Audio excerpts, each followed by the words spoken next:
Babak 361-8 pembunuhan berdarah merugikan yang kuat di Qingshan. Nama, Kaisar Tertinggi Pedang Penulis, Luan Si Kuangdao. Plus matikan mengatur ulang. Qi Qingshan juga sangat ingin tahu tentang metode budidaya Ding Hao, tetapi dia tidak pernah menyebutkannya atau menanyakannya kepada Ding Hao. Begitu seseorang meragukan metode budidaya Ding Hao, Qi Qingshan pasti akan berdiri dengan momentum yang mengintimidasi. Ini murid saya. Metode kultivasinya diajarkan oleh saya, mengapa saya harus menjelaskannya kepada Anda? Pergilah, kalau tidak aku akan membunuhmu. Itu adalah keuntungan lain bagi Ding Hao untuk mengambil Qi Qingshan sebagai gurunya. Sebenarnya, Qi Qingshan sangat puas dengan memiliki Ding Hao sebagai muridnya. Pada pandangan pertama, ketika Qi Qingshan bertemu Ding Hao saat menghadiri ujian masuk sekte, dia tertarik dengan temperamen khusus remaja tersebut. Kata-kata Ding Hao tentang, karena saya menyukai sekte pencari ilmu pedang, yang merupakan omong kosong di mata orang lain, membuat Qi Qingshan, yang telah menari dan bernyanyi di segala cuaca, merasa terkejut dengan kualitas polos Ding Hao. Hampir pada saat itu, Qi Qingshan memutuskan bahwa dia harus menerima remaja itu sebagai muridnya dan membuka kembali puncak yang tersembunyi pedang. Seiring berjalannya waktu, pusaran Qi spiritual semakin mencengangkan, itu hampir seluruhnya menutupi area dalam beberapa ratus mil. Puncak besar yang tersembunyi dari pedang hanyalah setitik debu dibandingkan dengan pusaran Qi spiritual. Ding Hao yang duduk di bawah pohon persik bisa diabaikan jika dibandingkan dengan awan di langit. Tiba-tiba, yah, para badut yang tidak tahu cara hidup tidak bisa duduk dengan tenang. Qi Qingshan sedang minum minuman keras dengan santai. Tiba-tiba, dia membuka matanya dan menyadari sesuatu. Gelombang seperti kilat yang tidak menyenangkan muncul di pupil matanya dan seringai muncul di sudut mulutnya. Saat berikutnya, cahaya pedang yang tajam merobek kekosongan secepat kilat, muncul tanpa tanda apapun dan menyerang Ding Hao yang sedang bermeditasi. Qi Qingshan mencibir dan merobeknya dengan santai. Cahaya pedang di kejauhan tiba-tiba pecah dan menghilang. Setelah berseru, sosok redup yang awalnya bersembunyi di kehampaan tiba-tiba ditarik oleh suatu kekuatan dan muncul dengan panik. Sayang sekali, sebelum dia berjuang, dia dihancurkan oleh pemikiran agung dan kesadaran ilahi Qi Qingshan. Dengan suara ledakan, dia meledak dan mati saat otaknya retak. Sayangnya, itu bukanlah akhir. Pada saat pria itu meledak dan jatuh, hampir pada saat yang bersamaan, niat membunuh yang mengerikan muncul, cahaya pedang muncul di sekitar puncak yang tersembunyi pedang. Dengan kekuatan untuk menghancurkan langit dan bumi, seperti api dan percikan api yang berterbangan, ia bergegas menuju Ding Hao untuk mencekiknya. Kamu mendekati kematian. Monster tua itu berteriak dengan dingin, gelombang suaranya menggulung gelombang kejut, yang menyebar ke segala arah. Seolah-olah itu besar, mereka menghancurkan lusinan tebasan cahaya pedang secara instan. Wang Juefeng yang berdiri di sampingnya melintas dan menghilang ke tempatnya. Saat berikutnya, di kehampaan puncak yang tersembunyi pedang, sekelompok riak yang berantakan tiba-tiba muncul. Cahaya pedang menyala, bayangan berkedip, dan kemudian darah tumpah. Dapat dilihat bahwa Wang Juefeng terus-menerus melintas di kehampaan seperti naga yang berenang. Dia menumpas semua perlawanan. Setiap kali dia berkedip, sekumpulan darah meledak di kehampaan, seorang pria misterius bercelana ketat hitam jatuh ke tanah sambil menangis sedih. Dalam sekejap mata, Wang Juefeng telah membunuh 20 orang dalam satu tarikan napas dan kembali ke puncak tersembunyi pedang. Mereka adalah pembunuh dari Sekte Bintang Jatuh. Seseorang mengizinkan mereka masuk dengan sengaja. Berdiri di belakang Qi Qingshan, Wang Juefeng bergumam, para pembunuh itu mengincar kakak muda ketiga. Tanpa seseorang di sekte yang menawarkan bantuan, mustahil bagi mereka untuk datang puluhan mil ke dalam gerbang sekte pencari ilmu pedang.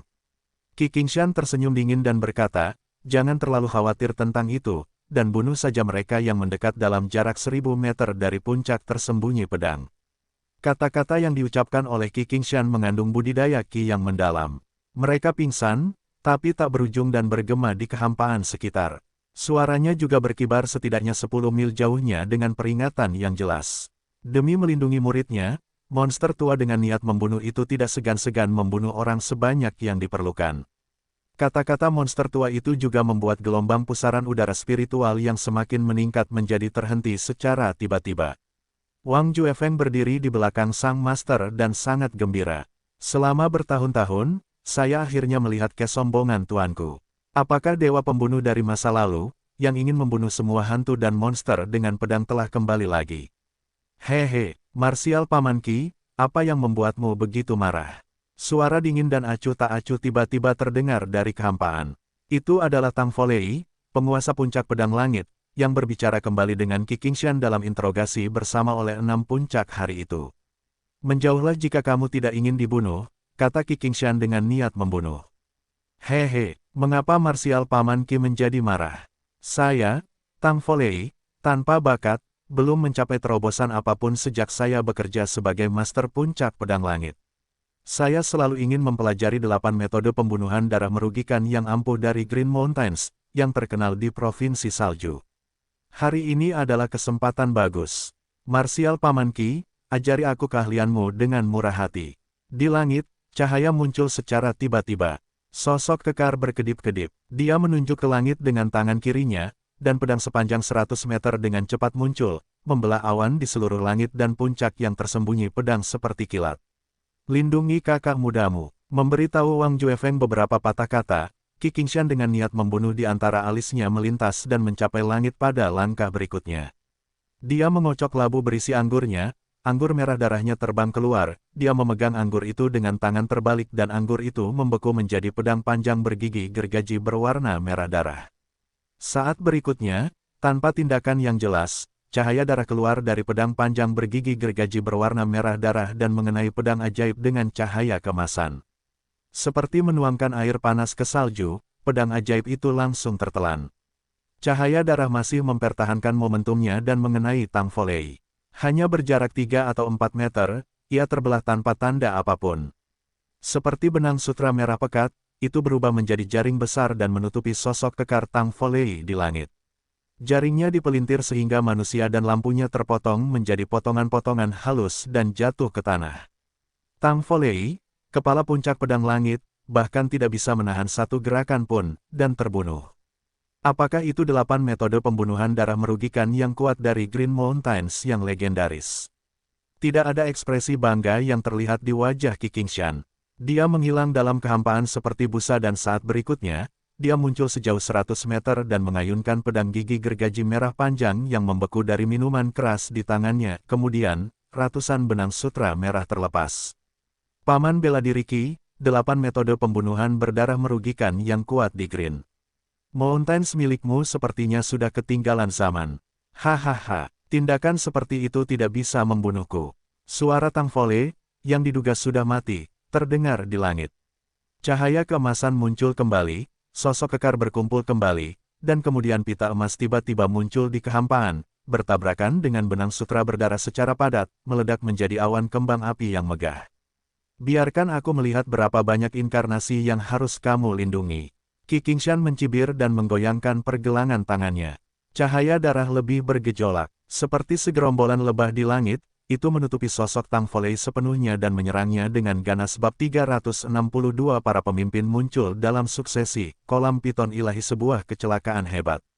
Benang sutra berdarah sekali lagi mematahkan pertahanan cahaya pedang emas. Itu seperti jaring raksasa yang dipelintir dan tubuh Tang Folei yang disusun kembali dipotong lagi menjadi seukuran telapak tangan dan jatuh dari langit. Tapi yang jelas, itu adalah inkarnasi lain. Bahkan jika tubuhnya dipotong menjadi jutaan keping, tidak setetes darah pun jatuh. Tidak diketahui bahan apa yang terbuat dari mayat tersebut, anehnya, itu seperti tubuh sungguhan. Haha, marsial Paman Ki, aku hampir menemukan rahasia keterampilan pedangmu. Suara arogan dan dingin Tang Folei kembali lagi, dan suaranya tidak menentu. Qi Qingshan berteriak dengan dingin, cahaya darah di seluruh langit, seperti ikan paus yang menghisap air, berbalik dan jatuh ke pedang panjang dengan minuman keras. Cahaya darah tersebut ternyata adalah cahaya pedang di tangan monster tua itu yang bergerak setelah dipotong dengan kecepatan tinggi. Cahaya pedang dikendalikan sesuka hati seperti benang sutra, berubah secara misterius tanpa alasan. Itu bisa diambil kembali setelah dikirim sehingga itu seperti seni sihir abadi. Pencapaian Qi Qingshan dalam keterampilan pedang telah berkembang hingga tingkat yang luar biasa. Menghadapi niat membunuh yang kejam dari Qi Qingshan, Tang Folei, pemimpin puncak pedang langit, sepenuhnya berada di pihak pertahanan. Dengan 2 jurus, Qi Qingshan membunuh 2 inkarnasi Tang Folei sehingga kerugian Tang Folei semakin besar. Namun, meski dia berada pada posisi yang sangat dirugikan, dia tetap tidak mundur. Karena, wah, cahaya dingin yang dahsyat tiba-tiba meledak kurang dari 10 meter dari Qi Qingshan dan seperti kilat, itu menembus Qi Qingshan dan meledak berkeping-keping. Tubuh Qi Qingshan meledak. Namun, apa yang ditembus cahaya dingin hanyalah bayangan Qi Qingshan. Hampir di saat yang sama, tubuh asli Qi Qingshan sampai di tempat di mana cahaya dingin tiba-tiba muncul. Dia menusuk dan tangisan sedih keluar dari langit, dengan tetesan darah tumpah di langit yang luas. Sosok yang hampir transparan terbang dengan cepat. Qi Qingshan tidak mengejar. Pada saat yang sama, cetakan telapak tangan Qi raksasa turun dari langit seperti cakar dewa dan berguling di atas tempat Ding Hao dari puncak tersembunyi pedang berdiri. Kamu mendekati kematian. Pedang darah bergetar, dan lampu merah di seluruh langit muncul lagi, langsung menelan jejak telapak tangan Qi. Hahaha, banyak sekali orang yang ingin membunuhnya, apakah kamu masih bisa melindunginya? Hahaha, Qi Qingshan, monster tua, hari ini aku akan membunuh muridmu sebelum kamu sehingga kamu bisa merasakan sakitnya tahun itu. Suara dingin tiba-tiba terdengar di kehampaan. Di atas puncak yang tersembunyi pedang, sebuah pembangkit tenaga listrik misterius muncul. Grogi, grogi, grogi, ketegangan, ketegangan, ketegangan. Dengan kekuatannya sendiri, dapatkah Qi Qingshan melindungi Ding Hao melewati kemalangan penghalang surga dan manusia? Siapa pria itu? Mengapa dia begitu sombong sehingga dia ingin dengan berani membunuh Ding Hao yang sedang melewati kesengsaraan untuk melawan sekte pencari ilmu pedang? Ketika Qi Qingshan terjerat, cahaya pedang yang menderu-deru jatuh di puncak yang tersembunyi pedang dan berubah menjadi pembunuh berbaju hitam. Mereka mengepung remaja itu dan mencoba membunuhnya. Remaja itu sedang duduk dengan tenang dan bermeditasi di bawah pohon persik seperti seorang biksu tua. Wang Juefeng memegang pedang ajaib raksasa dengan backhand dan menghadapinya secara langsung dengan niat membunuh di matanya. Di kolam Divine Python di selatan Provinsi Salju. Kolam itu berwarna hijau seperti zamrud hijau besar yang bertatahkan di antara pegunungan. Kolam ular sanca dewa adalah tempat yang terkenal dalam jarak 100 mil, karena di dalam kolam tanpa dasar, sekelompok naga banjir dan iblis besar sedang berdiam. Selama 100 tahun terakhir, jumlahnya telah berlipat ganda. Karena kuat, mereka mendominasi wilayah tersebut. Mereka telah menjarah dan menghancurkan makhluk hidup dan suku manusia di sekitarnya, tidak ada yang berani menyinggung mereka. Saat itu sore hari, di bawah sinar matahari yang hangat, air hijau di kolam memiliki lapisan mimpi putih dingin. Itu seperti musim dingin dalam hal suhu di sekitarnya dan semuanya sunyi dan menyayat hati. Saat itu, terdengar suara gemericik air dari kolam. Seorang gadis yang sangat cantik dengan baju besi lembut berwarna merah sedang duduk di atas batu giok putih dengan santai. Dia meletakkan kakinya, yang lebih putih dan lebih terang dari batu giok, di kolam yang dalam dan hijau. Dia mengayunkan kakinya dengan ringan, menimbulkan serangkaian gelombang. Gadis itu terlalu cantik untuk menjadi nyata. Kulitnya seputih batu giok tanpa cacat apapun. Itu halus dan lembut. Dia memiliki tulang giok dan kulit es. Dia sebening es dan batu giok, lebih putih dari es dan salju. Dia memiliki pesona romantis seperti air musim gugur yang jernih dan tulang seperti batu giok, seolah-olah dia adalah peri dari kolam giok yang mendarat di bumi. Dia juga tampak seperti hantu gunung legendaris yang memiliki kebijaksanaan. Rambut hitam panjangnya seperti awan tinta. Dengan mata yang jernih dan murni serta senyuman yang dangkal, dia tampak seperti karakter dalam lukisan, tidak mampu eksis di dunia manusia. Di tempat yang berbahaya, dia mencuci kakinya dengan santai. Gadis itu seakan tidak menyadari bahaya di dunia nyata.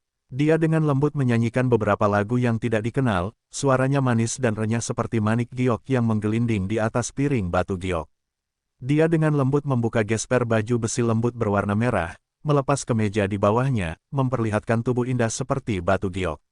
Kulitnya seperti batu giok putih domba membuat orang terpesona. Di pegunungan yang tenang, segala sesuatu di sekitar kolam telah kehilangan warnanya. Kutu, gumpalan darah merah jatuh ke dalam kolam di sepanjang lengan gadis itu. Saat dia melepas baju besi merahnya, luka mengejutkan di punggung gadis itu bisa terlihat dengan jelas, dan lukanya sedalam tulang. Dagingnya dibalik keluar, lukanya tampak mengejutkan. Darah itu seperti mata air, mengalir dari lukanya. Seketika darah menodai separuh lengan. Yang lebih aneh lagi adalah pada lukanya, Awan kabut hijau dan samar melingkar ke atas, yang sangat korosif. Itu hampir sepenuhnya mewarnai seluruh punggung halus dan putih gadis itu menjadi hijau. Itu pasti luka yang sangat serius. Namun gadis itu sepertinya tidak menyadarinya dan membiarkan darahnya mengalir. Kabut hijau menyebar. Gadis itu diam-diam menatap kolam yang tenang, seolah menunggu sesuatu. Tiba-tiba, boom, kolom air tebal menjulang di langit. Di kolom air, sesosok muncul. Dengan tawarnya yang menyenangkan, seorang gadis kecil yang lembut melompat dengan lembut sejauh puluhan meter. Dan mendekati gadis itu, dia membuka mulutnya dan bersin. Apakah kamu memastikan bahwa mereka semua mati? Gadis berbaju merah bertanya sambil tersenyum. Hehe. Sebanyak 61 ekor ular piton hikmat mati, hihe. Kakak perempuan, kamu sangat kejam. Berhati-hatilah atau kamu tidak akan menikah. Gadis kecil dengan kepang berbentuk tanduk domba itu baru berusia 2 atau 3 tahun. Dengan wajah merah jambu, dia gemuk dan imut. Apa yang dia katakan menunjukkan bahwa dia sedikit dewasa sebelum waktunya. Sebelum dia menyelesaikan kata-katanya, suara siulan terdengar. Kolam yang semula tenang tiba-tiba mendidih. Kemudian kolam hijau mulai memerah, dan dengan suara keras, tiba-tiba seekor ular piton berdiameter 3 meter meledak, lalu jatuh dengan keras ke dalam air. Jika dilihat lebih dekat, monster besar yang panjangnya setidaknya 300 meter itu telah mati total. Di bagian 7 inci perutnya, terdapat lubang darah besar, yang telah menghilangkan seluruh vitalitasnya. Kemudian terdengar serangkaian suara gemuruh air yang pecah, dan ular piton besar yang mengikuti satu demi satu bergegas keluar dari air. Suaranya sangat mengerikan, tapi tanpa kecuali, semuanya mati. Ternyata luka mereka ternyata sama, semuanya berada di posisi 7 inci di bagian perut dan telah ditusuk dengan senjata tajam.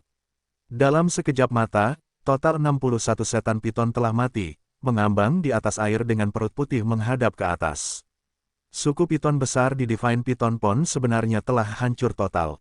Orang-orang yang telah membunuh ular piton itu, tidak diragukan lagi, tentu saja adalah gadis berbaju merah yang tampak seperti peri di dunia fana dan gadis lainnya yang dikuncir.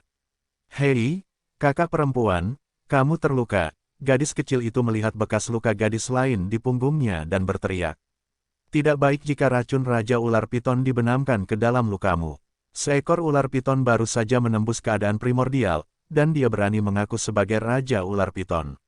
Gadis berbaju merah memegang segenggam air dan menuangkan sedikit air ke luka gadis kecil itu. Sambil melirik tubuh ular piton yang mengapung di kolam, dia berkata dengan ringan, mari ikuti aturan lama, masing-masing setengahnya. Hehe, bagus sekali. Gadis kecil dengan kuncir itu berjongkok beberapa kali dengan penuh semangat. Dia mendengus dan mencium gadis berbaju merah. Dia berkata, terima kasih, kakak perempuan. Lalu, seperti bola pegas, dia melompat kembali ke kolam.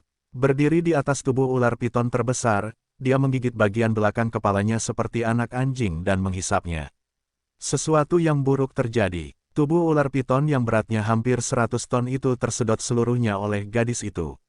Alhasil menjadi balon yang mengkerut dan hanya tersisa sepotong kulit dalam sekejap mata. Gadis kecil itu sangat terampil, dia mengguncang kulit ular piton besar itu dan memasukkannya ke dalam saku bermotif yang dijahit di roknya. Kantong bermotif sebenarnya adalah ruang penyimpanan tingkat tinggi. Gadis kecil itu sangat cepat dan rapi. Dengan cara yang sama, dia menyedot sisa kulit ular piton satu persatu. Tak lama kemudian, hanya tersisa separuhnya lagi. Dengan perutnya yang kecil dan bulat, dia akhirnya merasa sedikit kembung. Kakak, sisanya milikmu. Gadis kecil itu mengambil ekor salah satu ular piton dan membuangnya begitu saja, lalu dia tampak melempar dahan pohon kecil. Tubuh ular piton itu seberat gunung, namun ia melemparkannya ke gadis berbaju merah di tepi pantai. Gadis yang sangat cantik itu sudah mengenakan baju besi lembut berwarna merah lagi pada saat itu. Api merah melompat di ujung jarinya seperti peri kecil yang patuh. Saat tubuh ular piton itu dilemparkan ke arahnya, nyala api merah tiba-tiba meledak dan berubah menjadi api yang berkobar. Api menutupi gadis itu dengan pakaian merah dan membakar dengan ganas. Untuk sesaat, gadis berbaju merah berubah menjadi api secara keseluruhan dan tubuhnya menghilang. Samar-samar, bayangan api besar Phoenix perlahan membuka sayapnya, seolah-olah akan naik ke langit, melepaskan aura kuat yang sepertinya bukan milik langit dan bumi. Ular piton besar itu jatuh, itu ditopang oleh sayap bayangan api Phoenix yang melebar dan ditempatkan di atas api yang berkobar. Dalam sekejap mata, tidak ada abu yang tersisa dan tubuh ular piton itu berubah menjadi kumpulan cahaya energi berwarna cian dan bercampur dengan api Phoenix, sosok yang halus dan anggun. Di dalam kolam, gadis kecil itu melemparkan semua ular piton yang mati ke dalam api yang berkobar. Hanya dalam 10 menit, ular piton yang mati di kolam akhirnya menghilang sepenuhnya. Api merah semakin panas, tapi tidak mengeluarkan panas sedikit pun. Pada saat yang sama, warna api berubah secara tiba-tiba, seolah-olah sedang mengalami semacam metamorfosis. Sayap ganda dari api besar Phoenix perlahan berkontraksi kembali, dan membungkus gadis pingsan itu dengan erat seperti nirwana di pemandian api. Waktu berlalu dengan lambat, nyala api seperti darah perlahan mulai padam. Dalam nyala api merah yang samar, seorang gadis dengan baju besi merah perlahan membuka matanya, dan matanya menyala seperti api merah. Pada saat itu, gadis berbaju merah tiba-tiba menyadari sesuatu. Cahaya keemasan menyala dan topeng kuning pucat menutupi wajahnya. Dia menengadah ke langit dan berteriak dengan menawan, "Siapa? Keluar, kamu benar-benar menemukan keberadaanku." "Ya, menarik, garis keturunan Dewa Phoenix dari zaman kuno. Apakah kamu gadis Phoenix yang baru saja bangkit?" Suara dingin muncul, kemudian sosok seputih salju muncul tanpa peringatan 10 meter dari gadis berbaju merah. Tidak ada sedikit fluktuasi ki, dan juga tidak ada cahaya dan bayangan yang bergerak dan berputar dengan kecepatan tinggi. Orang itu sepertinya awalnya berdiri di sana dan dia belum pernah ditemukan sebelumnya. Laki-laki itu tampan, dengan bibir sangat tipis, tubuh kurus, gaun putih, wajah putih, dan rambut seputih salju. Bahkan sepasang alis yang panjang, dingin, dan acuh tak acuh pun berwarna putih bersih.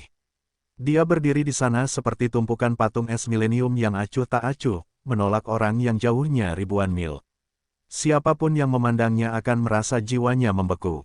"Apakah itu kamu?" Gadis berbaju merah menatap pria itu. "Anda tahu saya." Tamu tak diundang itu melihat sekilas. Mata gadis cantik berbaju merah menunjukkan niat ironis dan mencibir. Dia berkata, "Anda adalah orang jenius pertama di Provinsi Salju selama ratusan tahun, kamu adalah kepala penerus Akademi Tranquility di masa depan, dan kamu adalah atasan pertama generasi muda di Provinsi Salju, ditambah lagi, kamu adalah keajaiban terkenal Mutianyang. Anda telah mendapatkan reputasi dunia. Bagaimana mungkin aku tidak mengenalmu? Beraninya aku tidak mengenalmu." "Oh," jawab Mutian dan mengangguk. Dia sendiri tidak tahu apa yang dia pikirkan, dan bahkan dia merasa aneh dan mengapa dia benar-benar ingin berbicara dengannya untuk pertama kali dalam hidupnya, meskipun gadis yang berdiri di depannya tidak ramah. Karena dia terbiasa sendirian dan berdiam diri terlalu lama, dia bahkan tidak tahu harus berkata apa. "Namun, kedatanganmu benar." Gadis merah itu tiba-tiba tersenyum. "Apa?" Mutianyang sedikit bingung dan itu adalah pertama kalinya dalam hidupnya. Dia secara tidak sadar merasa tertegun dan langsung menjadi marah. "Brengsek, apa yang salah? Apa yang terjadi padaku hari ini? Saya seharusnya tidak membuat reaksi seperti itu. Sepertinya aku dipimpin oleh gadis itu. Semua orang mengatakan bahwa Anda adalah atasan pertama dari generasi muda di Provinsi Salju. Dengan pedang cepat, kamu tak terkalahkan. Bertemu secara kebetulan lebih baik daripada mengundang. Hari ini aku bertemu denganmu secara tidak terduga, jadi aku harus belajar beberapa gerakan darimu." Gadis yang sangat cantik itu melambai dan sarung pedang besar muncul. Dia menghunus pedang besar berwarna merah dari sarungnya. "Kamu bukan lawanku." Mutianyang mengerutkan kening dan berkata, "Bagaimana kamu mengetahuinya jika kamu tidak mencobanya?" Gadis cantik itu mulai terbakar dengan nyala api yang berkobar-kobar. "Jika aku mencabut pedang dari sarungnya, pedangku pasti berlumuran darah." Mutianyang masih mengerutkan kening. Untuk pertama kali dalam hidupnya, tiba-tiba dia merasa tidak ingin memegang gagangnya. Gadis berbaju merah menghembuskan nafas ke arah pedang raksasa di tangannya, dan nyala api langsung memenuhi bilah lebar pedang itu. Dia tersenyum dan berkata, "Jika aku mencabut pedangku dari sarungnya, pasti ada noda darahnya juga." Mutianyang mengerutkan kening lebih erat.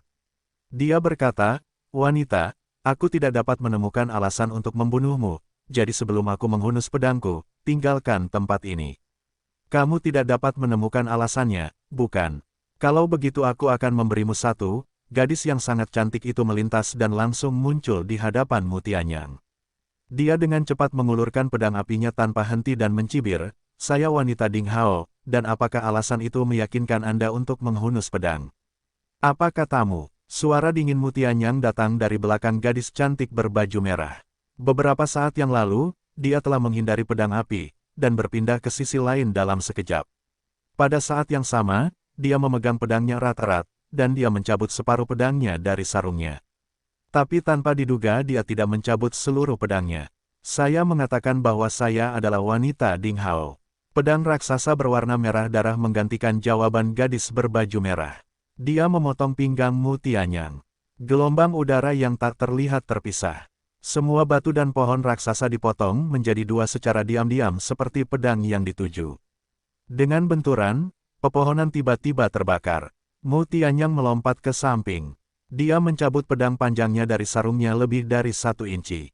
Tapi pada saat itu, tiba-tiba sesuatu yang tidak terduga terjadi. Aura sekilas yang tak terlihat menyapu kehampaan seperti angin sepoi-sepoi yang tak terlihat. Baik gadis yang sangat cantik maupun Mutianyang tiba-tiba mengubah wajah mereka, meskipun mereka memiliki kekuatan yang luar biasa. Mereka melihat ke arah barat laut pada saat yang bersamaan. Itu adalah arah dari Sekte Pencari Ilmu Pedang. Apakah seseorang sedang mengalami kesengsaraan? Kesengsaraan untuk menjadi Grandmaster Primordial, siapa yang memiliki momentum sebesar itu? Mutianyang merasa terkejut. Aura ini, pasti kakak senior Hao. Gadis berbaju merah akhirnya tahu, ketika merasakan aura yang sangat familiar itu. Saudara senior Hao lah yang mencoba memperjuangkan alam Grandmaster Primordial. Tapi di sini setidaknya 6.000 mil jauhnya dari Sekte Pencari Ilmu Pedang. Mengapa udara spiritual langit dan bumi terpengaruh? Kakak perempuan, Anda benar, itu benar-benar aura pria itu. Gadis kecil Ding-Ding mengangkat hidungnya yang kemerahan dan mengendus-endus di kehampaan, memberikan jawaban yang positif. Kemudian dia mengerutkan kening dan berkata, "Namun, semuanya menjadi agak rumit. Tampaknya beberapa orang tidak ingin orang itu berhasil memperjuangkan primordialnya dan mencoba membunuhnya. Ya, adegannya rumit. Ah, aku merasa sakit kepala. Benar-benar sakit kepala." Ding-Ding tidak bisa merasakan. "Pergi." Xie Jiyu, gadis berbaju merah, mengubah wajahnya secara drastis dan harus menyerah pada tantangan di hadapannya. Dia melintas dan berubah menjadi nyala api yang mengalir, melarikan diri ke barat laut. "Hei, wajah putih kecil, apakah kamu juga menyukai kakak perempuanku?" "Hehe, akui saja, saya dapat melihatnya. Kalian juga sama saja ketika melihat wanita cantik. Tapi kamu harus bekerja keras, kekasih kakak perempuanku adalah Ding Hao, dan dia sangat kuat." Gadis kecil Ding-Ding mengedipkan mata ke arah Mutianyang dengan nakal, lalu melompat dan terbang ke langit. Mengikuti Xie Jiyu dari dekat, dia menghilang di kejauhan. Mutianyang memegang pedang yang terhunus dari sarungnya di tengah jalan, diam-diam tetap di tempatnya. "Ciang, pedang panjang itu terselubung." Jika seseorang melihat adegan itu, dia pasti akan merasa kaget. Sejak dia tampil pertama kali di depan umum, si ajaib Mutianyang sangat kejam dan tanpa ampun, tapi dia menjadi berhati lembut saat itu. Dia meletakkan pedangnya kembali ke sarungnya, setelah ditarik setengahnya, itu adalah pertama kalinya dalam hidupnya. Apakah dia wanita Ding Hao? Mutianyang menghembuskan udara kotor dengan ringan saat dia melihat ke tempat di mana cahaya aliran api merah menghilang di kejauhan. Lengkungan aneh muncul di sudut mulutnya. Dia bergumam, "Wanita yang menarik. Dia berani menantangku." Ding Hao, orang yang tidak dikenal itu, tidak berani datang sendiri. Dia meminta seorang wanita untuk meminta bayaran untuknya. "Hehe, aku akan mengambil semua yang kamu miliki dan tidak terkecuali wanitamu." Itu adalah. Li Yiruo terbangun dari meditasinya dan melihat ke atas. Awan di seluruh langit berputar, berubah menjadi hopper besar di langit, itu hampir mencakup sebagian besar wilayah dalam 6 puncak dan 6 pangkalan di bawah Sekte Pencari Ilmu Pedang. Siapapun dapat dengan jelas melihat bahwa udara spiritual langit dan bumi di sekitarnya berkumpul di gerbang sekte yang dalam dengan kecepatan yang tidak terbayangkan. Aura itu adalah milik kakak senior Hao. Meskipun tanpa kekuatan interaksi yang luar biasa seperti Xie Jiyu, pikiran dan pikiran sama, perasaan Li Yiruo memberitahunya dengan jelas bahwa seharusnya Ding Hao lah yang menyebabkan perubahan langit dan bumi di sana. Karena aura yang sangat familiar memenuhi udara. Pada saat berikutnya, peringatan pembunuhan dingin oleh Qi Qingshan bergema di kehampaan. Kemudian kekosongan bergetar dengan suara pertarungan antara Tang Folei dan atasan misterius lainnya. Qi sangat berfluktuasi dalam ledakan dan ledakan gila, terus-menerus menyebar dari gerbang sekte yang dalam. Beberapa orang melakukan sesuatu yang tidak menguntungkan kakak senior Hao. Li Yiruo sepertinya memahami sesuatu. Wajah kecilnya yang cantik dan lembut tiba-tiba menjadi pucat. Dia jelas tahu bahwa dia tidak bisa melibatkan dirinya dalam pertempuran seperti itu, kecuali dia berlari ke puncak pedang air dengan marah.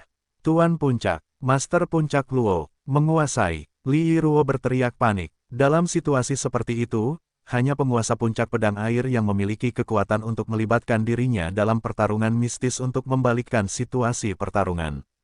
Ketika Li Yiruo tiba di puncak pedang air setelah berlari dan melihat sosok yang dikenalnya itu, dia tidak dapat menahan tangisnya dan berlutut di belakang guru puncak Luo, memohon dengan seluruh kekuatannya, "Guru, tolong ambil tindakan. Bangunlah, anakku." Puncak Master Luo menghela nafas. Dia berbalik dan mengangkatnya. Dia mengusap noda air matanya dengan lembut. Gadis yang sangat cantik di hadapannya adalah salah satu murid favoritnya yang baru direkrut. Gadis itu sedikit bangga, tapi dia berpikiran murni, teguh dalam tekad untuk belajar seni bela diri dan merupakan batu giok yang layak diukir. "Tuan," Li Yiruo dilanda panik dan cemas. "Jangan khawatir, saya telah melihat Ding Hao. Dia sama sekali tidak memiliki wajah yang menunjukkan kematian dini. Terlebih lagi, paman bela diri Qi Qingshan tinggal bersamanya, tidak ada yang bisa menyakitinya." Master Puncak Luo mengangkat kepalanya dengan ringan dan melihat ke atas ke langit. Dia berkata, "Kejadian ini, banyak orang telah merencanakannya sejak lama. Ding Hao adalah salah satu tautan penting. Bahkan aku tidak bisa melibatkan diri di dalamnya, karena..." Saat dia berbicara, Master Puncak Luo tiba-tiba mengangkat tangannya dan memukul telapak tangan yang kuat. Sebuah cetakan pohon palem air besar berwarna biru muncul dengan suara keras dari puncak pedang air. Seperti telapak tangan dewa, ia menghantam puncak yang tersembunyi pedang. Namun ketika ia menjulang hingga lebih dari 300 meter, tiba-tiba, seberkas cahaya pedang menyala dan seketika memecah cetakan telapak tangan air yang mengalir menjadi berkeping-keping. "Hahaha, Pik Master Luo, maaf telah menyinggung perasaan Anda. Jangan khawatir tentang hal itu. Beristirahatlah sebentar di puncak pedang air. Saat insiden di puncak tersembunyi pedang berakhir, saya akan meminta maaf kepada Master Puncak Luo." Suara arogan dan dingin terdengar, datang tak menentu dari kehampaan. Pada saat yang sama, cahaya bersinar di kehampaan dan perisai Qi yang tak terlihat muncul di langit di atas puncak pedang air. Tudung menutupi seluruh puncak. Karena aku ceroboh, aku tiba-tiba tersegel di puncak pedang air untuk waktu yang singkat. Seseorang sedang mengawasi tempat itu dan aku tidak bisa menerobos penghalangnya. Angin sepoi-sepoi meniup rambut indah guru puncak Luo dan menggulung gaun anggun berwarna biru airnya. Wajah atasan misterius itu menunjukkan niat membunuh. "Tuan," Li Yiruo merasa sangat sedih saat melihat pemandangan seperti itu. Begitu banyak atasan melancarkan serangan ke Ding Hao pada saat yang sama, tapi dia tidak bisa berbuat apa-apa selain menyaksikan hal itu terjadi. Setelah menyadari bahwa kakak senior Hao berada dalam bahaya, dia benar-benar bingung harus berbuat apa. "Saya terlalu lemah, benar-benar terlalu lemah, melihat kakak senior Hao dalam bahaya, dan saya tidak dapat membantunya sama sekali. Perasaan ini sungguh mengerikan. Tidak, saya harus lebih kuat. Saya harus menjadi lebih kuat sesegera mungkin. Saya harus memenuhi syarat untuk berdiri di samping kakak senior Hao dan bertarung dengannya." Li Yiruo bersumpah dalam hatinya. Menepuk bahu murid kesayangannya, Master Puncak Luo menghela nafas ringan di dalam hatinya. Kemudian dia memikirkan orang lain dan berkata pada dirinya sendiri, anak laki-laki itu benar-benar diberkati dengan banyak rejeki. Sebenarnya, begitu banyak gadis yang sangat dekat dengannya, bahkan dia, apakah ini pernikahan atau cinta yang hancur? Dia perlahan menurunkan telapak tangannya ke bawah, kekuatan misterius menyembur keluar, dan seluruh puncak pedang air bergetar dengan suara mendengung. Air terjun dramatis yang tergantung di aliran gunung terdekat sebenarnya ditarik keluar dari tanah olehnya, dan mendarat di tangannya, berubah menjadi pedang air biru besar dengan panjang puluhan meter. Pik Master Luo menyeret pedang panjangnya dan melayang ke langit, seperti komet yang melintas di udara. Dia memotong perisai Qi yang menyegel puncak pedang air dan langsung menusuknya. "Tuan Puncak Luo, Kamu, suara dalam kehampaan itu ketakutan dan marah. Jelas dia tidak pernah menyangka bahwa dalam situasi seperti ini, dia begitu tegas sehingga dia berusaha sekuat tenaga untuk mengambil tindakan demi Ding Hao. Membunuh. Selama pertarungan, Pig Master Luo ternyata adalah orang yang berbeda. Wajahnya yang cantik dan menawan biasanya tertutup embun beku untuk menjauhkan orang dari jarak ribuan li. Dia sangat kedinginan, sepertinya mata air yang lembut telah membeku menjadi es. Dia memotong dengan pedang air terjun besarnya seperti mimpi. Gerakan dan gayanya bekerja sama dalam skala besar, tapi secepat kilat, Pig Master Luo sepertinya merobek kekosongan. Ledakan, ledakan, ledakan. Pertarungan memperebutkan puncak pedang air dilakukan secara instan. Pria yang bersembunyi di kehampaan itu membuat sosoknya terbenam dalam api oranye. Dengan dua pedang panjang ajaib di tangannya, dia bertarung dengan Pig Master Luo. Jelas dia tidak ingin bertarung habis-habisan dan hanya bermaksud menjeratnya untuk mengulur waktu. Di puncak pedang air, Li Yiruo menutup matanya, berlutut di tanah, dengan sopan menutup tangannya, dan berdoa dari lubuk hatinya, semua iblis dan dewa, mohon berkati saudara senior Hao untuk melewati kesengsaraan itu dan saya, Li Yiruo, bersedia untuk membayar berapapun harganya. Angin menggoyang rambut panjang dan rok biru gadis itu. Wajah itu begitu suci dan cantik. Jingle, bergemerincing, bergemerincing, bergemerincing. Serangkaian suara benturan senjata gila terdengar. Wang Juefeng mengayunkan sepasang pedang untuk menciptakan badai logam, seperti pembawa pesan kematian yang berjalan di tengah kerumunan. Kemanapun dia pergi, sosok hitam itu, seperti gandum di bawah sabit petani, jatuh ke tanah. Di halaman rumput yang biasanya indah dengan pemandangan yang menyenangkan itu, setidaknya 30 mayat yang patah pinggangnya telah tergeletak. Halaman rumput dipenuhi darah, dan rumput yang tidak bersalah diwarnai merah oleh darah. Namun, cahaya yang mengalir itu berkedip-kedip di kehampaan. Dalam 4 kelompok cahaya yang dipasang setinggi 10 meter di atas tanah, sosok-sosok gila terus-menerus keluar dari mereka, semuanya. Mereka semua mengenakan celana ketat hitam dan topeng besi hitam. Dengan topeng menutupi wajah asli mereka, mereka bergegas menuju Ding Hao di bawah pohon persik tanpa takut mati. Itu adalah formasi prasasti yang dikirimkan dari jarak dekat. Isolasi sihir yang dilakukan di gerbang sekte pencari ilmu pedang dapat dihindari sehingga formasi prasasti dapat dikirim ke tempat itu. Pesan yang terungkap dari formasi tersebut membuat seluruh orang menggigil, meskipun tidak dingin ketika mereka memikirkannya sedikit. Bunuh dia, jangan biarkan dia berhasil melewati kesengsaraan. Kami hanya punya satu kesempatan. Untuk tuan kita. Berbagai teriakan dan teriakan tak ada habisnya. Wang Juefeng mencibir tanpa mengucapkan sepatah kata pun. Trik kekanak-kanakan itu hanya untuk menciptakan kebingungan. Tidak ada orang dengan niat membunuh yang akan meneriakkan klaim seperti itu untuk mengungkap identitasnya. Kekuatan orang-orang berbaju hitam itu berada di sekitar para Grand Master primordial, beberapa di antaranya lebih tinggi sementara yang lain lebih rendah. Setiap individu dari orang-orang itu bukanlah lawan Wang Juefeng, tapi dia merasakan tekanan besar ketika mereka menyerangnya bersama-sama. Selain itu, dia harus melindungi Ding Hao saat menjalani kesengsaraan, untuk mencegah gangguan apapun, karena itu, lebih sulit baginya untuk melawan orang-orang itu. Di bawah pohon persik, Ding Hao tidak bergerak seperti gunung, dan rambut hitam panjangnya seperti air terjun perlahan melayang. Bunga persik yang beterbangan jatuh di bahu dan lengannya. Saat itu, ia ditutupi lapisan kelopak bunga yang tebal, seperti kupu-kupu cantik yang mencium sebuah patung. Dua pilar cahaya berwarna perak murni dan oranye keluar dari atas kepalanya. Seperti pilar dan naga, mereka naik ke langit dan membubung saat mereka terjerat satu sama lain. Juga seperti dua ekor naga, mereka membuat berbagai macam pukulan di langit dengan tubuhnya yang berkelok-kelok, yang sulit diukur. Kedua pilar cahaya itu terus-menerus merobek dan menutup awan besar, serta pusaran air spiritual seperti corong di langit. Kekuatan tak terlihat secara bertahap berkumpul antara langit dan bumi, mencoba merobek kedua nagaki menjadi beberapa bagian, dan itu menekan. Itu dimaksudkan untuk mencabik-cabik pemuda yang duduk di bawah pohon persik itu. Membunuh. Wang Juefeng melintas. Dua pria berbaju hitam yang mendekati Ding Hao tiba-tiba berhenti. Dua kepala besar menjulang ke langit dengan darah memancar. Wah, cahaya pedang menyala. Di lengan Wang Juefeng juga muncul noda darah. Itu sangat dalam sehingga tulangnya terlihat. Orang-orang berbaju hitam itu mengetahui kelemahan Wang Juefeng, dia ingin melindungi Ding Hao dengan sepenuh hati. Mereka sangat kooperatif sehingga Wang Juefeng tidak berani menjauh terlalu jauh dari Ding Hao karena dia menahan diri untuk mengambil tindakan lebih lanjut. Hasilnya, dia begitu kuat sehingga dia bisa membunuh orang-orang berbaju hitam itu dengan mudah, namun lambat laun dia terpaksa berada dalam posisi yang tidak menguntungkan.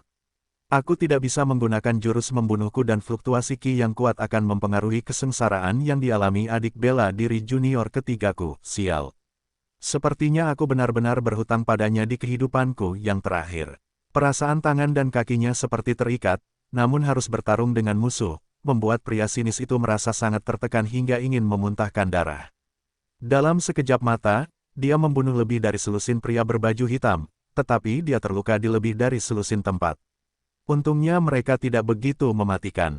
Haha, mari kita lihat seberapa banyak darahmu bisa keluar. Dia akan mati. Bunuh Ding Hao, dan balas dendam Tuan Muda. Jangan mengomel padanya. Orang-orang berbaju hitam terus keluar dari formasi transmisi yang dibuat oleh prasasti perak seperti air hitam yang mengalir. Wang Juefeng mencoba mematahkan formasi tersebut beberapa kali, namun sayangnya ia terguncang oleh kekuatan yang dahsyat. Cahaya perak melayang di udara. Senjata tersembunyi ditembakkan oleh pria berbaju hitam. Orang-orang itu tidak lagi mendekati Ding Hao untuk bertarung, mereka hanya menembakkan senjata tersembunyinya dari jarak jauh untuk mengganggu Ding Hao. Pria sinis itu merasa dirinya hampir dipermainkan sampai mati. Pada saat itu, seekor kucing putih gemuk mengambil langkah dan berjalan keluar dari rerumputan di kejauhan. Meong, apa yang sedang terjadi? Kenapa banyak sekali tamu di Pik? Hai, mengapa mereka berkelahi? Siapakah pria-pria sembunyi-sembunyi berbaju hitam itu? Kucing gemuk Evil Moon juga memiliki ekor binatang tak dikenal di mulutnya. Dia mengunyahnya dan menatap apa yang terjadi di hadapannya. Pria sinis yang terlibat dalam pertarungan sengit tidak memperhatikannya. Namun, beberapa pria berbaju hitam terdekat merasa takut. Kucing gemuk itu seperti hantu dan mereka tidak menyadarinya sebelumnya. Ketika kucing gemuk itu membuka mulutnya, mereka menyadari bahwa kucing itu dapat berbicara. Kucing yang bisa bicara, iblis, sangat gemuk. Ayo kita bunuh dia. Salah satu pria berbaju hitam melemparkan anak panah koin tanpa banyak usaha. Di mata pria berbaju hitam, itu hanyalah seekor kucing malang. Bagaimana jika ia bisa berbicara? Dengan kekuatannya sendiri, membunuh kucing itu dianggap remeh. Namun, dia tidak pernah menyangka monster seperti apa yang membuat anak panahnya marah. Apakah itu setan? Apakah itu gemuk? Haruskah itu dibunuh? Kata-kata yang sangat menghina itu, dalam pikiran Evil Moon, yang dengan santai menyaksikan perjuangan keras pria sinis itu, langsung diperbesar berkali-kali, dan pupil matanya tiba-tiba menyusut menjadi bintik hitam kecil. Kemarahan yang hampir terlihat dengan mata telanjang keluar dari hidung kucing gendut. Itu, tidak bisa dimaafkan. Bagaimana dia berani membenciku, Evil Moon? Kucing gemuk itu mengangkat lehernya dan berteriak ke langit. Ketika suara itu keluar dari tenggorokannya yang mungil, kepala cantik dan cantik seukuran kepalan tangan itu langsung menjadi balon yang menggembung, dengan diameter sekitar 20 meter. Gigi susu kecil yang berkilauan berubah menjadi gigi gergaji tajam seperti belati. Gelombang suara seperti lolongan naga keluar dari mulutnya yang berdarah dan menyebabkan 6 atau 7 tornado tiba-tiba di udara. Bergemerincing, anak panah seukuran koin itu mengenai gigi depan Evil Moon, tiba-tiba patah dan jatuh ke tanah. Anak panah itu seperti porselen yang rapuh, itu berubah menjadi tumpukan puing. Pria berbaju hitam yang melempar anak panah itu mengusap matanya dan merasa sedikit aneh. Sepertinya, telah menimbulkan masalah. Pria berbaju hitam merasa sedikit tidak nyaman. Saat berikutnya, selain dia, 4 atau 5 orang berteriak, karena mereka terlempar ke langit seperti sekam padi oleh tornado yang dibuat oleh kucing gemuk itu. Saat dia merasa terpana, udara amis yang kental langsung menyelimuti dirinya. Saat berikutnya, dia merasa gelap di depan matanya. Kemudian tubuhnya sendiri dibalut dengan cairan kental dan dia merasakan sakit di sekujur tubuhnya. Kamu menembakku dengan koin, kamu masih tidak bisa dimaafkan. Evil Moon mendecakkan bibirnya, sepasang sepatu milik pria berbaju hitam masih tergantung di salah satu komisaris kucing. Pria itu telah tertelan, kucing itu memamerkan giginya dan berkata, seperti yang diharapkan, daging manusia itu asam. Itu tidak enak seperti daging pangeran iblis, Komandan Iblis, dan Raja Iblis. Suasana sepi di sekelilingnya. Wang Juefeng hampir berlutut di hadapan Evil Moon. Apa yang salah dengan dia? Kucing jenis apa yang dipelihara Ding Hao? Dia benar-benar bisa mengubah dirinya sendiri. Bukankah itu terlalu berlebihan? Wang Juefeng tiba-tiba terdorong untuk menukar senjata ajaibnya, elang besar, dengan kucing untuk dimainkan. Puluhan orang berbaju hitam lainnya merasa kaget dengan perubahan tak terduga tersebut. Kenapa ini terjadi? Menurut informasi yang diperoleh sebelumnya, belum pernah terdengar bahwa Ding Hao membawa kucing yang begitu mengerikan, sialan. Orang-orang yang mengumpulkan informasi harus dicekik, bagaimana cara mengalahkan kucing itu. Itu bisa menelan seorang superior di alam Grandmaster. Setan apa kucing itu? Hal-hal yang tidak diketahui selalu menakutkan. Bahkan jika orang-orang berbaju hitam itu adalah atasan yang sangat kuat. Bang, bang, bang. Sesaat kemudian, pekikan jatuh dari langit. Akhirnya menjadi suara tubuh yang terbentur tanah, lalu terdengar suara hembusan daging dan cipratan darah. Orang-orang berbaju hitam yang sebelumnya terlempar ke langit jatuh ke tanah dan menjadi pecahan pai daging. Rentetan suara sedih akhirnya membuat orang tersadar setelah guncangan singkat tersebut. Wang Juefeng mengambil inisiatif. Dia mengayunkan pedang panjangnya sehingga puluhan lampu pedang ditembakkan seperti kilat, merobek udara. Seketika, 5 atau 6 pria berbaju hitam yang paling dekat dengannya dipotong-potong. Di saat yang sama, si kucing gemuk, Evil Moon, meraung. Hahaha, sudah waktunya bagi saya untuk menunjukkan kekuatan saya. Evil Moon menggelengkan kepalanya dan kepala serta tubuhnya membengkak, berubah menjadi monster raksasa setinggi 60 meter. Dia menjentikkan ekornya yang berbulu. Kucing itu menyapu 5 pria berbaju hitam dengan ekornya seperti tiang, ketika sudah terlambat bagi mereka untuk menghindar. Orang-orang itu dipecah-pecah dan dibuang. Seketika keadaan berbalik. Mengapa? Benda-benda berkilau itu nampaknya sangat lesat. Evil Moon sedang bersenang-senang. Ketika dia menundukkan kepalanya, dia melihat formasi prasasti yang mengirimkan beberapa pria berbaju hitam. Dia menamparkan formasi dengan cakarnya dan formasi itu langsung dihancurkan. Kegentingan. Sebagai pecinta kuliner super, kucing gendut ini biasa mengambil beberapa pelat dasar logam yang dilengkungkan dengan tulisan dan memasukkannya ke dalam mulutnya, lalu mengunyahnya seperti kacang. Ia berkomentar sambil makan, tidak ada rasa. Begitulah, agak sulit. Wang Juefeng mengerutkan kening. Lebih dari sedikit sulit. Pelat dasar logam yang digunakan untuk mengukir prasasti formasi umumnya dicampur dengan bahan sihir langka, sehingga kemantapan formasi transmisi dapat terjamin. Wang Juefeng menyerang formasi prasasti dengan gerakannya, tapi dia gagal membubarkannya. Tanpa diduga, kucing gemuk itu melumpuhkannya dengan cakarnya dan bahkan menelan formasi tersebut. Dalam sekejap mata, rasanya tidak enak, tapi enak untuk menggemeretakkan gigiku. Bang, bang, bang. Kucing gemuk itu menepuk sisa 3 formasi transmisi prasasti dan menyebarkannya, lalu mengunyahnya sedikit demi sedikit. Sekte pencari ilmu pedang benar-benar membangkitkan setan. Binatang sialan, merusak bisnisku. Itu harus dibunuh. Suara dingin tiba-tiba terdengar di puncak-puncak yang tersembunyi pedang. Sesosok muncul di samping kucing gemuk Evil Moon. Dia memukul telapak tangan dan menepuk pinggang terlemah Evil Moon dengan tepat. Di udara, ia bersiul. Kekuatan telapak tangan terlalu kuat, seperti gelombang dahsyat yang mengalir seketika. Ledakan, bulan jahat seperti gunung kecil dihantam dari tanah. Di bawah serangan mendadak seperti itu, seluruh tubuh kucing itu menunjukkan setengah lipatan yang mengejutkan, hampir 180 derajat. Semua tulangnya patah, hanya tersisa daging dan kulitnya. Orang dengan luka seperti itu, bahkan jika itu adalah atasan di tingkat raja bela diri, tidak dapat bertahan. Sudah terlambat bagi Wang Juefeng yang ketakutan untuk menyelamatkan kucing itu. Brengsek, sambil mendesis, Wang Juefeng meremas tubuhnya dan melangkah maju. Cahaya pedang itu seperti garis bima sakti yang jatuh di surga ke-9, tiba-tiba membungkus pria yang muncul. Wang Juefeng menyerangnya dengan gerakan fatal.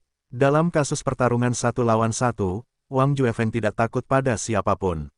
Namun yang jelas, pria tak terduga itu telah menguasai teknik tembus pandang dan penyembunyian yang sangat indah, tubuhnya sepertinya bisa dibongkar. Pria itu diselimuti oleh cahaya pedang Wang Juefeng, tapi dia masih bisa memisahkan tangan, lengan, dan kepalanya dengan luar biasa. Dia menyerang ke segala arah dan kemudian berubah menjadi asap dan menghilang sepenuhnya. Brengsek, kucing gemuk itu sudah mati. Bagaimana saya bisa menjelaskannya kepada Ding Hao? Wang Juefeng merasa sedikit malu. Dia tahu bahwa Ding Hao dan kucing gendut itu memiliki hubungan yang sangat baik. Tapi pada saat itu, Meong, aduh, seorang bajingan berkomplot melawanku. Kamu mati, tidak ada yang bisa menyelamatkanmu. Aku harus menggigitmu sampai mati. Suara yang merajalela dan akrab terdengar dan Wang Juefeng bersukacita. Kenapa, kucing gendut itu sebenarnya belum mati? Jika ditengok ke belakang, terlihat, tubuh besar Evil Moon, seperti kandung kemih babi yang bocor, langsung menyusut dan kembali ke ukuran normalnya. Anggota tubuhnya melayang-layang di udara, lalu dengan suara dentuman, dia menghantam bebatuan di kejauhan dengan keras, menekan cetakan kucing gemuk yang jelas pada batu yang keras, kemudian, dia perlahan-lahan meluncur ke tanah. Kekuatan yang sangat besar itu, seperti lautan luas, bahkan jika lawannya adalah master di alam Grand Master Primordial, dia juga akan langsung dibom. Luar biasa, tidak ada luka sedikit pun yang menimpa kucing gendut itu, sebenarnya, tidak satupun rambut putihnya rontok. Aku akan bertarung denganmu. Saat jatuh ke tanah, Evil Moon langsung kabur. Dia berteriak dengan liar, berubah menjadi kilat perak, dan bergegas menuju kehampaan di sisi kiri. Meong, kucing gemuk itu meraih sesuatu dengan cakarnya dan cipratan darah berjatuhan dari udara. Wang Juefeng langsung mengerti apa itu, dia melintas dan muncul di sebelah Evil Moon. Dengan cahaya pedang yang tiada habisnya, dia segera memotong tempat di mana darah itu jatuh. Bergemerincing, bergemerincing, bergemerincing, bergemerincing, serangkaian percikan api meledak di udara. Bunyi benturan logam tak henti-hentinya, bagaikan hujan yang menerpa daun pisang. Cahaya pedang terpotong dengan jelas di udara, tapi seperti memotong baja, dan selalu ada percikan api. Seperti riak-riak akibat batu yang dilemparkan ke dalam air, sosok yang menjulang perlahan-lahan hilang dengan cara diguncang. Meong, aku akan menggigitmu sampai mati. Evil Moon yang gila dan marah bertarung semakin cepat.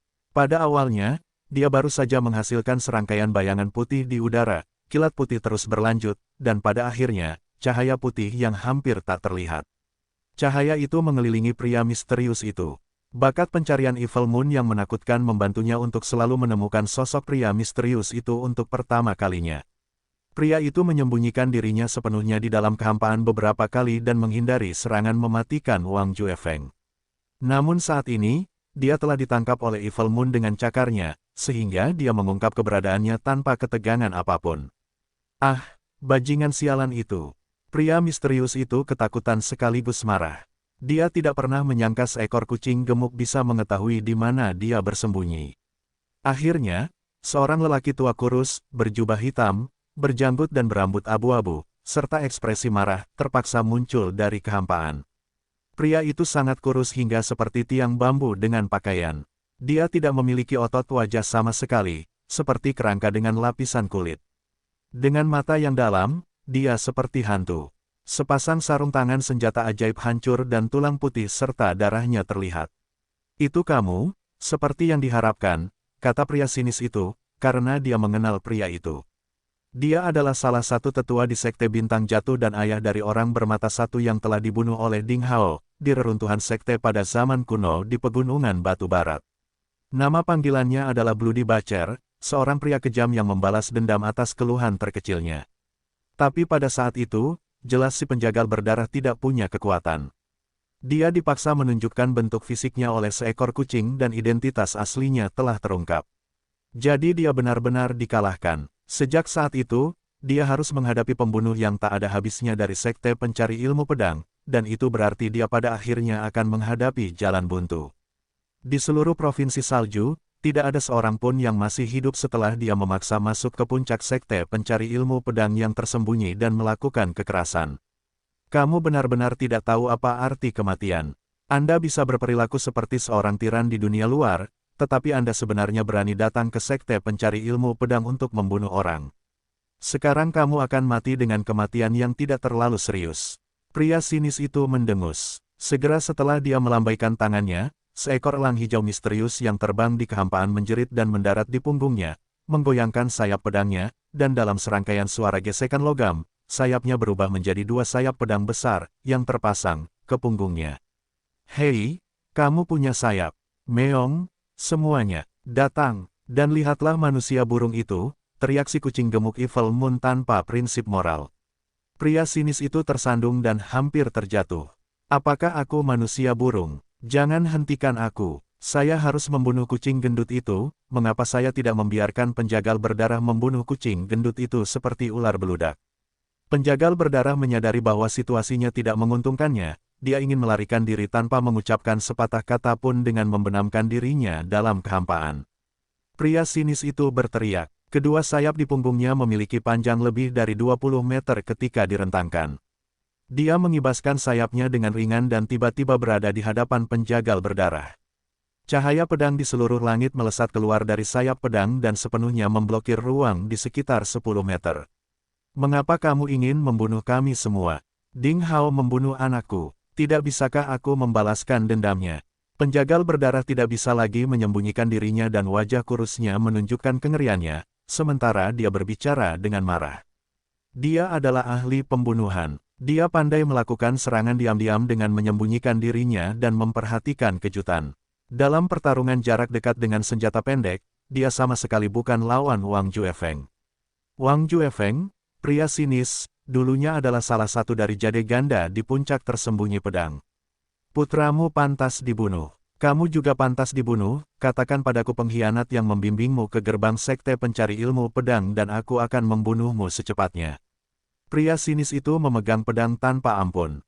Ada hutang darah yang besar antara sekte bintang jatuh dan sekte pencari ilmu pedang. Kematian Ma Yifei terkait dengan sekte bintang jatuh. Terlebih lagi, ayah penjagal berdarah dan putranya bukanlah orang baik sama sekali. Mereka telah melakukan kejahatan pembunuhan, pembakaran, perampokan dan penganiayaan sehingga kejahatan mereka tidak dapat ditebus. Saat itu, penjagal berdarah mampu memimpin sejumlah besar pembunuh ke dalam gerbang dalam sekte pencari ilmu pedang, dan dia telah melakukan kejahatan mematikan. Sementara itu ada beberapa pengkhianat yang membantu penjagal berdarah dan rekan-rekannya. Pria yang sinis itu harus tegar. Dia tidak membunuh penjagal berdarah sekaligus untuk mendapatkan informasi berguna darinya. Hehe. Saya bukan anak berusia 3 tahun. Biarkan aku pergi dulu dan aku akan memberitahumu siapa pengkhianat di sekte pencari ilmu pedang. Penjagal berdarah melihat secercah harapan dan mencoba menawar. Pria sinis itu mengerutkan kening. Tapi pada saat itu, wah, cahaya perak muncul tanpa tanda apapun. Itu menembus penjagal berdarah dari belakang dan keluar dari dada. Kekuatan mengerikan itu hampir menghancurkan lebih dari separuh tubuh secara instan. Udara sedingin es yang mengerikan telah meledak dan dalam sepersekian detik si penjagal berdarah itu membeku. Sebuah instalasi. Dia hanyalah seorang tukang daging yang penuh dengan kejahatan. Bunuh saja dia. Saudara bela diri senior Wang, kamu sangat bertele-tele. Kenapa kamu banyak bicara dengannya? Suara Ding Hao terdengar di kejauhan. Cahaya perak kepunahan ternyata adalah senjata ajaib es misterius khas Ding Hao dengan tulisan dalam karakter Cina. Pria sinis itu berbalik dan melihatnya, tetapi dia melihat Ding Hao masih duduk diam di bawah pohon persik dan ditutupi dengan bunga persik berwarna-warni yang berguguran. Kepingan salju kristal bersisi 6 dan seukuran telapak tangan berputar seperti penjaga setia, menutupi Ding Hao dan seluruh pohon persik sepenuhnya. Dua awan ki yang berbentuk kolom dan seperti naga naik ke langit, terhubung ke corong awan besar di langit. Udara spiritual yang pekat yang terlihat dengan mata telanjang datang. Corong awan itu sangat besar sehingga hampir menutupi seluruh langit. Udara spiritual diproyeksikan melalui bagian bawah corong awan dan membungkus Ding Hao. Sebaliknya, Ding Hao sekecil sebutir pasir di sungai Gangga, sebutir pasir kuning di gurun yang luas. Di depan keajaiban langit, Ding Hao hampir bisa diabaikan. Bahkan gugusan awan terkecil dari udara spiritual di langit 10 juta kali lebih besar dari Ding Hao. Namun momentum aneh dilepaskan dari Ding Hao, yang membuat orang merasa bahwa segala sesuatu antara langit dan bumi diciptakan untuknya, itu miliknya dan merupakan bagian dari dirinya. Pria sinis Wang Juefeng merasa terkejut dan kemudian berkata dengan marah, "Apa yang kamu lakukan? Tahan napas Anda dan berkonsentrasilah untuk melewati kesengsaraan. Kita tidak punya banyak waktu, beraninya kamu memberikan perhatian pada hal lain." Apakah kamu mendekati kematian? Bagi seniman bela diri manapun yang ingin mencapai alam Grandmaster Primordial, melewati masa kesengsaraan tampaknya sama pentingnya dengan reinkarnasi kedua. Itu bukan hanya karena dia tidak bisa ditebus jika dia gagal. Yang paling penting, dalam proses kesengsaraan yang berlalu, energi yang dia serap antara langit dan bumi, durasi kesengsaraan yang berlalu dan wawasannya dari semua itu menentukan potensi dan prospek budidayanya, setelah memasuki alam Grandmaster Primordial. Bagi seorang seniman bela diri, melewati kesengsaraan adalah proses terlahir kembali. Selama proses itu, gangguan merupakan kesalahan besar. Jika seniman bela diri tidak berhati-hati, dia akan merasakan penyesalan seumur hidup. Selama waktu persiapan yang jarang terjadi sebelum melewati masa kesusahan besar, Ding Hao berani bergerak dan dia benar-benar mendekati kematian. Ding Hao terkait dengan masa depan puncak tersembunyi pedang, bahkan sekte pencari ilmu pedang. Namun dia keras kepala dan tidak tahu bagaimana bermartabat. Wang Juefeng benar-benar ingin menyeret Ding Hao dan memukulnya dengan baik. Meong, baru saja kerangka kurus itulah yang diam-diam menyerangku. Meong, hahaha, sepertinya kamu tidak bisa bergerak. Kenapa kamu tidak lari? Meong, haha, sekarang kamu sudah mati. Evil Moon menutup mulutnya dengan cakar depannya. Kemudian, dia melompat ke tubuh penjagal berdarah yang membeku, mengangkat kakinya dan kesal tanpa mempertimbangkan bayangannya sama sekali. Melihat pemandangan itu, pria sinis itu menggigil dan merasa jijik. Dia bersumpah bahwa dia tidak akan memprovokasi kucing gemuk jahat itu lagi di masa depan. Meong, tiba-tiba aku ingin tidur. Di mana saya harus tidur? Si kucing gendut Evil Moon menjadi offline sepenuhnya. Jelas, dia benar-benar keluar dari suasana tegang di sekitarnya. Dia melihat sekeliling dengan santai dan tanpa beban. Kemudian dengan mata berbinar, dia melanjutkan dengan gaya catwalk. Kucing gendut, kenapa? Tunggu, kucing brengsek, kamu mau kemana? Pria sinis itu memandang kucing gemuk itu dengan heran dan dia tiba-tiba berjalan menuju Ding Hao. Bajingan, saat ini, Ding Hao berada pada saat kritis dan dia tidak boleh diganggu oleh benda asing. Jika bukan karena Ding Hao yang memulai kesengsaraannya, Wang Juefeng akan memiliki keinginan untuk menebang pohon persik agar bunga persik yang berguguran tidak mengganggu Ding Hao, tetapi kucing gendut itu sedang berjalan menuju Ding Hao pada saat itu. Sayangnya sudah terlambat bagi pria sinis itu untuk menghentikan kucing gendut itu, karena ia tampaknya berjalan dengan santai. Sebenarnya dia secepat cahaya putih yang mengalir. Seketika dia mendekati Ding Hao, lalu seperti biasa, dia melompat ke bahunya dan membungkus dirinya dengan rambut Ding Hao, kemudian, ia menutup matanya dan mendengkur. Pria sinis itu tampak ketakutan dengan pemandangan seperti itu. Bagaikan hati yang berjalan di ujung pedang. Untungnya selama seluruh proses, aura Ding Hao sangat stabil tanpa ada fluktuasi sama sekali. Jelas dia sama sekali tidak terpengaruh oleh kucing gendut itu. Di langit, Qi Qingshan bertarung dengan 3 atasan misterius lainnya. Seperti Wang Juefeng dulu, untuk mencegah Ding Hao diganggu, Qi Qingshan harus menahan diri untuk tidak mengambil tindakan yang lebih besar terhadap mereka, sehingga dia tidak bisa mengerahkan seluruh kemampuannya. Tapi dia sudah menjadi terkenal sejak lama dan sebagai master yang berpengalaman dia benar-benar ahli hingga mencapai puncak. Meski begitu, dengan kekuatannya sendiri, dia sepenuhnya menekan Tang Folei dan atasan lainnya. Ledakan, di langit, petir merah tiba-tiba merobek awan dengan diameter 5 hingga 6 meter. Sangat mempesona sehingga orang tidak dapat melihatnya secara langsung. Itu tampak seperti pedang tajam berwarna merah, dibungkus dengan plasma tebal. Itu meledak dan menebang sosok Qian di bawah pohon persik.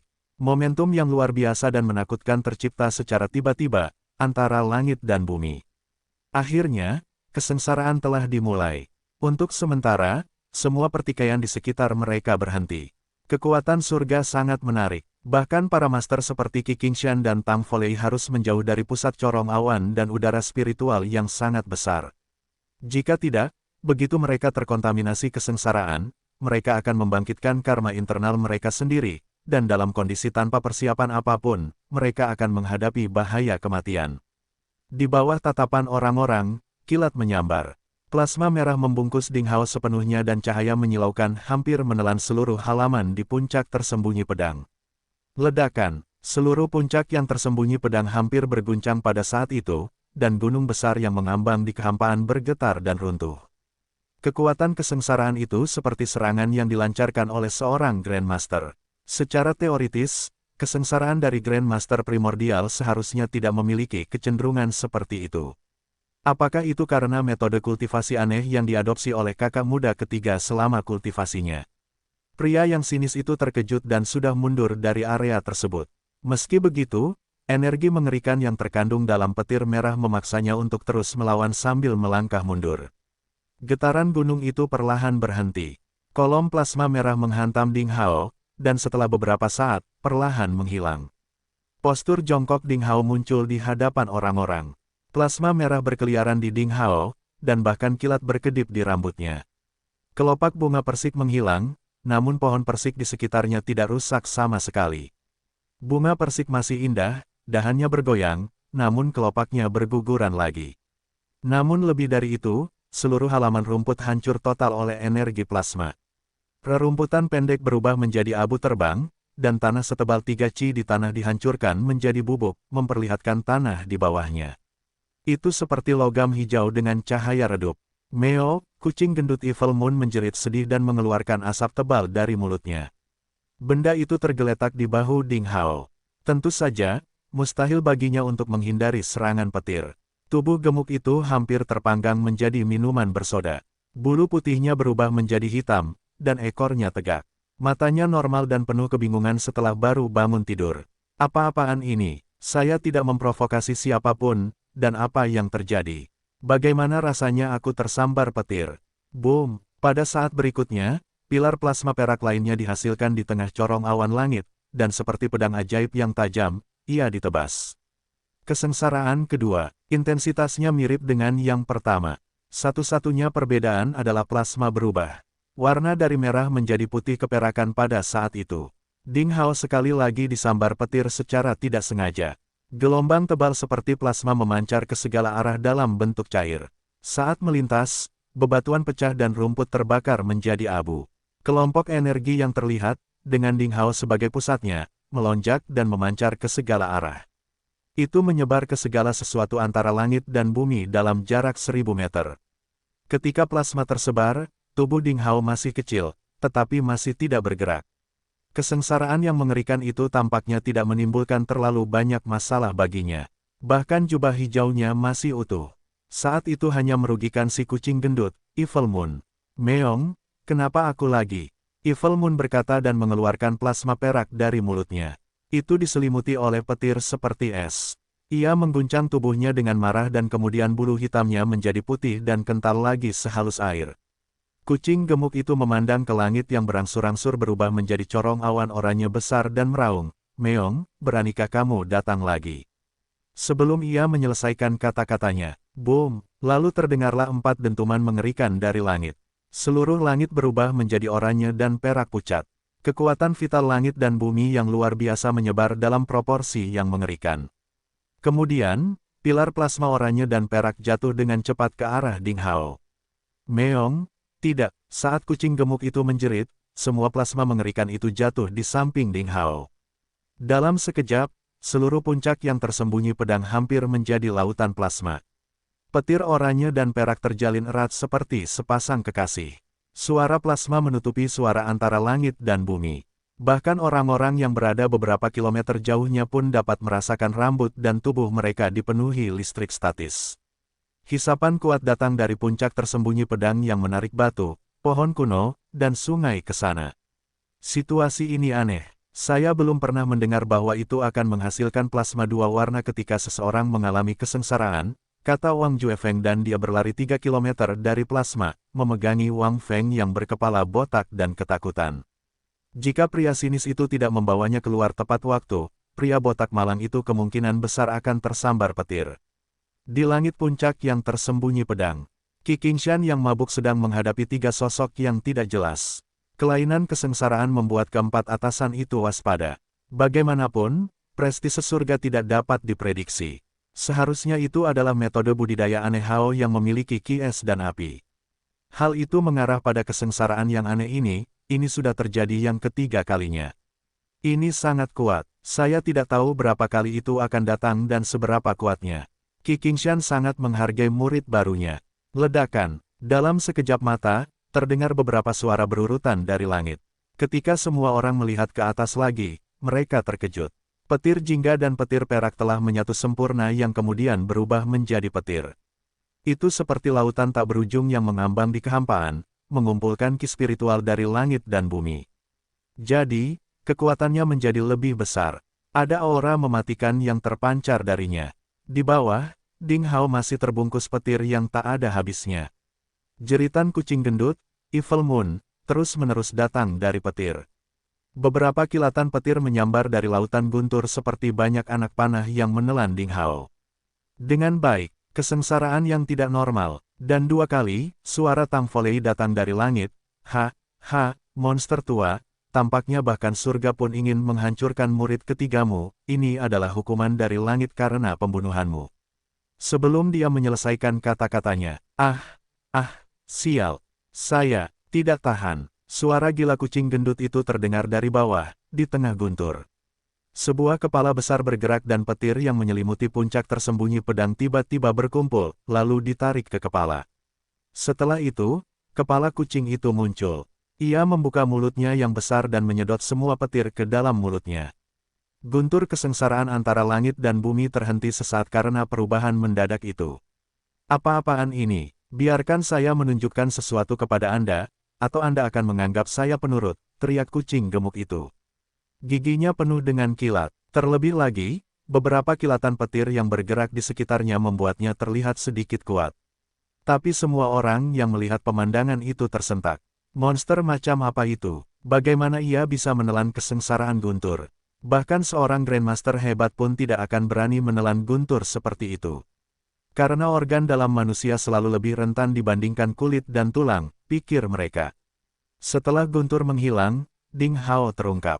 Dia masih duduk di bawah pohon persik, tak bergerak seperti batu. Tidak ada bekas luka di tubuhnya. Apalagi rerumputan di sekitarnya dalam jarak 10 meter masih rimbun dan pohon persik bergoyang anggun. Namun, 10 meter jauhnya, tanah terpotong oleh petir yang mengerikan dan tidak ada rumput atau pohon yang tersisa. Melihat dari jauh, Ding Hao tampak sedang duduk di pilar hijau. Benarkah petir yang kuat itu tidak mengancam Ding Hao sama sekali? Bagaimana dia masih memiliki kekuatan untuk melindungi vegetasi dalam jarak 10 meter? Orang-orang memikirkan hal ini dan semua orang takut memikirkan hal itu. Potensi dan kekuatan para pejuang dapat dilihat dari kekuatan Tribulation ketika mereka melewatinya. Potensi Ding Hao sangat besar, yang telah ditunjukkan sebelumnya. Seperti yang diharapkan semua orang, petir tak berujung saat itu jauh melampaui kekuatan petir ketika prajurit umum mencapai Grandmaster Primordial.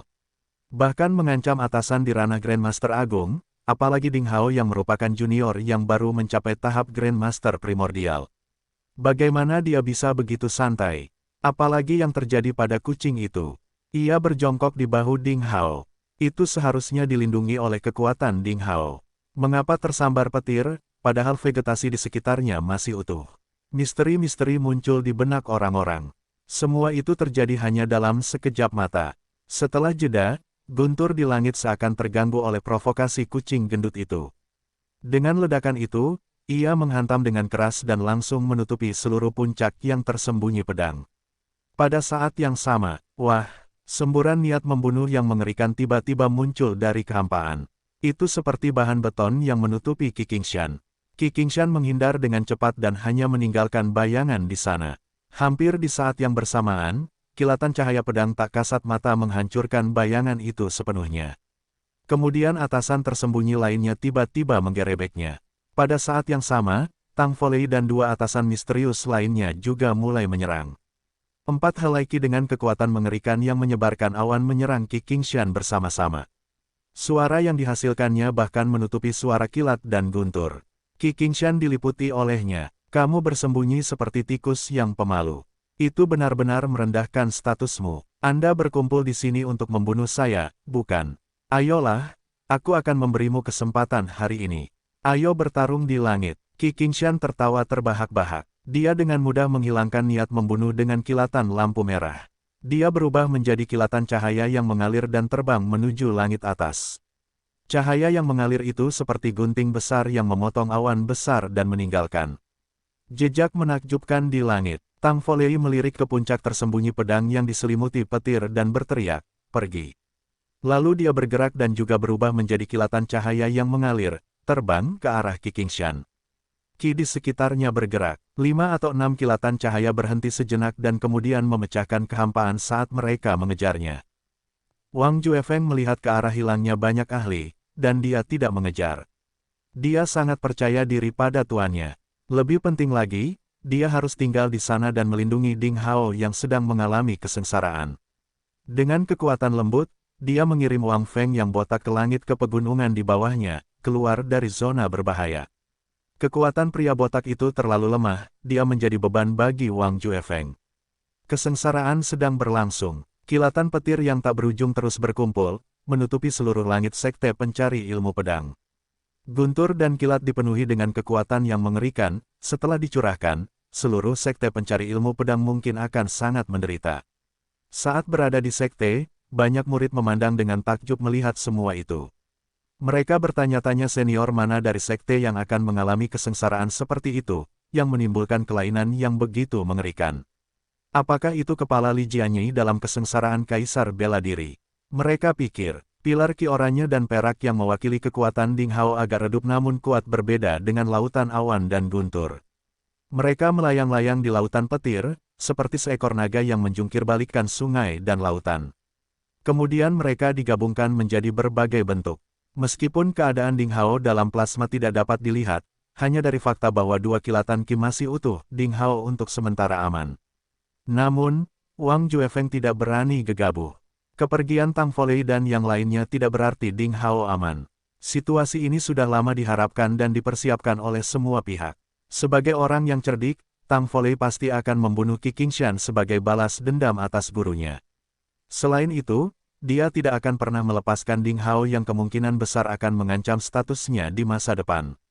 Tang Folei akan membasmi seluruh puncak yang tersembunyi pedang termasuk aku.